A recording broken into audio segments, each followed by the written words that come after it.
Let's go get some cherries, sweetie pie. Alrighty. You want to grab your hat? Good old Indiana Jones hat. Yes.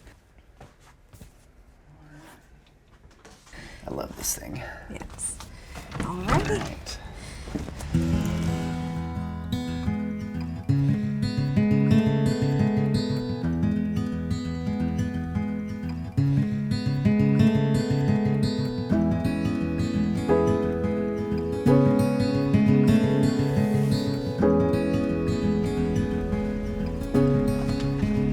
Alrighty.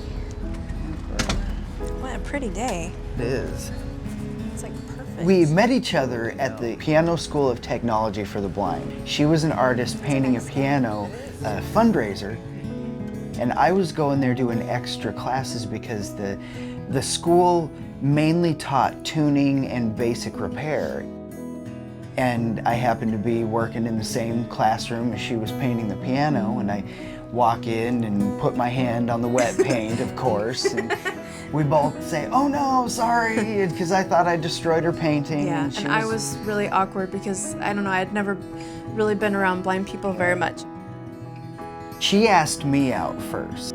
I had this huge patch of peas at the Marshall Center Community Garden, and so I called her back and asked if she wanted to help me pick peas in the garden. But I loved it. It was the best first date that I've ever been on.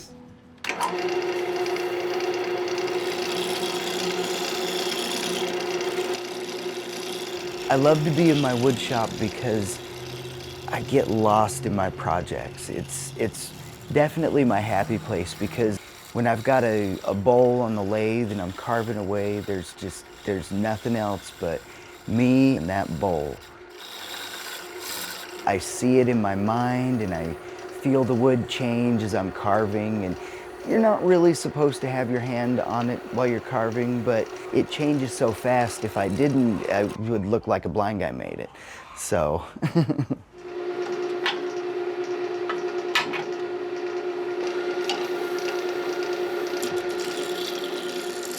One of my main inspirations is just creating things. The Woodwright shop on PBS, I always loved watching that guy, especially the lathe. It just transforms like magic, and I remember wishing I could do those kind of things.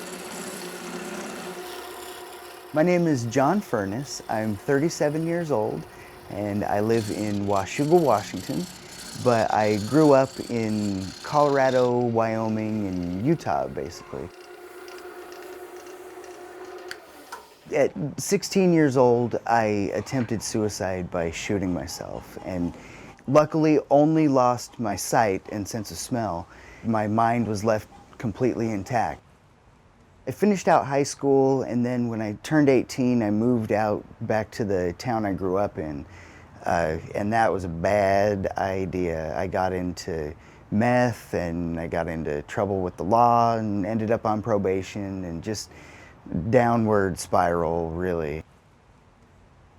I moved back in with my folks after that happened, and they helped me get off of meth and get off probation.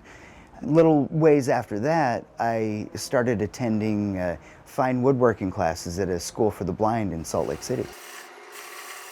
I found my thing. It's like seeing again to me, to be able to take that image in my mind and make it a real object. Annie put the things I was making on Facebook, and people wanted to order them. I jokingly say she's my press secretary, but it's totally true, because I don't know anything about Facebook or Instagram, and I'd probably be taking pictures of my nose anyway, you know. Well, and it helps that I'm your biggest fan. yeah, you know? that too, because really, without her putting me out there on Facebook and Instagram, no one would know who I am.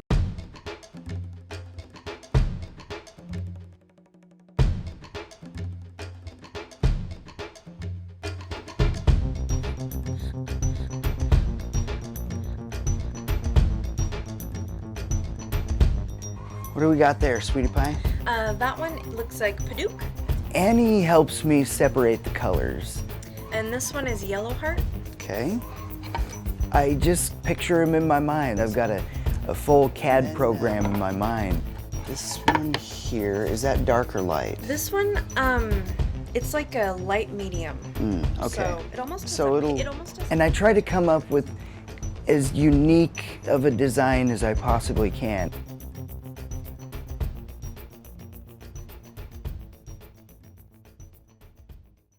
Every bowl starts pretty much as a slab of wood like this, depending on, size or whatever. You sand it, or cut it to size, and then sand it and flatten it out as much as possible where your glue joints are going to be. And I am particularly picky about my glue joints. I will do a dry fitting like this one here without any glue, and then I take that knife, and if the tip of that blade fits into a gap along that seam, I take it apart and I sand more. As you can see, this one's ready to rock and roll.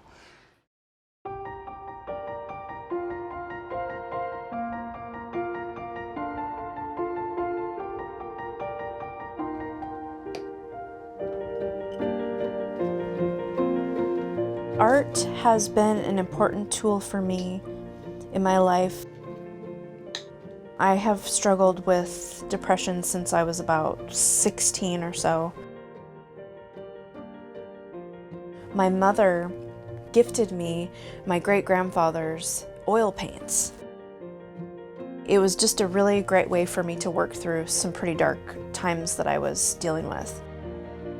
I struggled with eating disorders for many, many years, and art was a really great way for me to hone my focus on something else instead of, maybe the pain that I was feeling at the time, or, feeling maybe like I was lonely or didn't belong.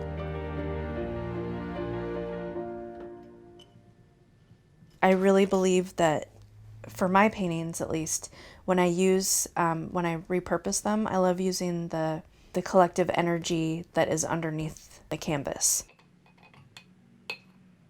I am working on a piece that is dedicated to my friend Kelly. Kelly was a very prolific artist in Vancouver, and she just passed away from cancer. And she was a very dear friend of mine. So this piece is dedicated to her. When we were in the hospital with her, it was close to her last day, and John had told her, and the wind whispered, Kelly, this is what this one's going to be called. I had started a painting of my grandmother, and I just couldn't quite get it to where I wanted it. And so it kind of has just sat there. And when I came across it, I'm like, well, that's perfect. I'll create the painting of Kelly on the canvas of the painting of my grandmother. She has the same eyes as my grandmother, and she just reminded me so much of her, and I think that's actually one of the reasons we connected so deeply. What better way to honor both of them than to use the same canvas? I was raised in a very, very loving home, and I draw a lot of my inspiration from my family and my friends. My little sister's adopted from Korea. My brother-in-law is Vietnamese. We always had a very diverse group of people in our home because my sister was part of the international club. The religious traditions or cultural, I have really absorbed those into my own life. For the last several years, I've been drawing my inspiration from my husband, from John, and his amazing story and the love that he shares with me. A lot of my pieces, you'll see that the subjects, the eyes are closed. John has his eyes closed because his eyelids have nerve damage, and I always joke with him that he looks like he's reaching nirvana or something because he just looks so peaceful.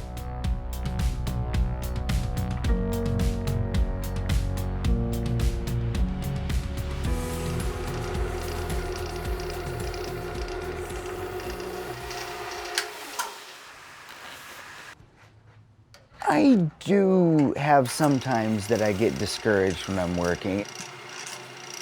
I've cut the whole side off of a bowl before because I wasn't paying attention. Those times it can get discouraging, but I step away from it for a while and come back to being calm and just go back to it. This is the iPhone amphitheater or smartphone amphitheater. It just about doubles it. This is a honey pot, and you open it, you put honey in it, and there's the dipper. Sometimes John makes bowls that we call Oops, I mean, ta-da! that have just little flaws or blemishes like this. I had some ash and I made this out of it. And then this ring John made for me. It was our 2nd anniversary, Yeah. right? I love that ring.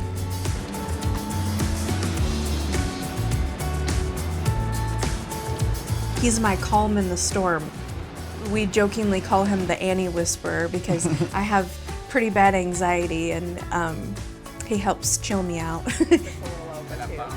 It's like we were just meant to be. Okay. Bye. We actually just celebrated 7 years together. I'd say things are going pretty well. I'd have to agree.